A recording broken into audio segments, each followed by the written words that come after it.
Semana Santa,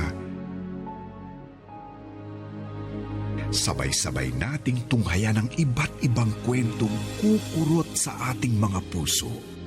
For better or for worse, still dead. Gospel. And I hope that when Erwan and I become older like them, we share that same kind of love. That's a perfect example of what Pupukaw sa ating mga damdamin. Ang gusto ko sanang makita yung ina ko, tsaka yung mga kapatid ko. Maswerte kayo kasi boy pa yung nanay tsaka tatay.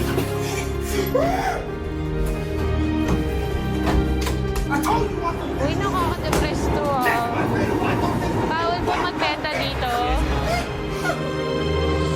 Sibuyas. Opo, Mahirap nga po eh. At magdadala ng ngiti sa ating mga labi.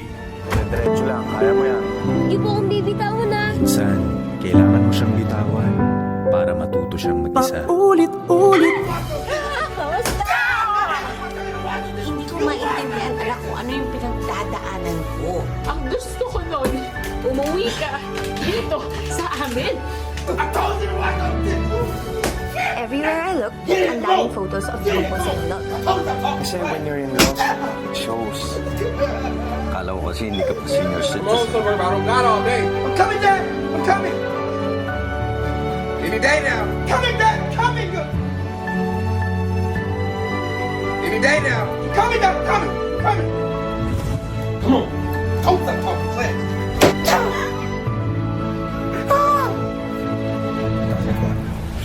Sorry po. Wrong bag! I'm not working on bag!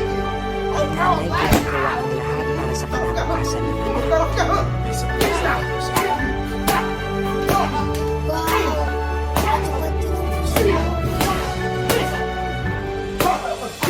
Ngayong Semana Santa, saan mo kayo kumukuha ng lakas? patuloy na pag-ibig ang siyang mamamayani. Ano niyo po kamahal siya?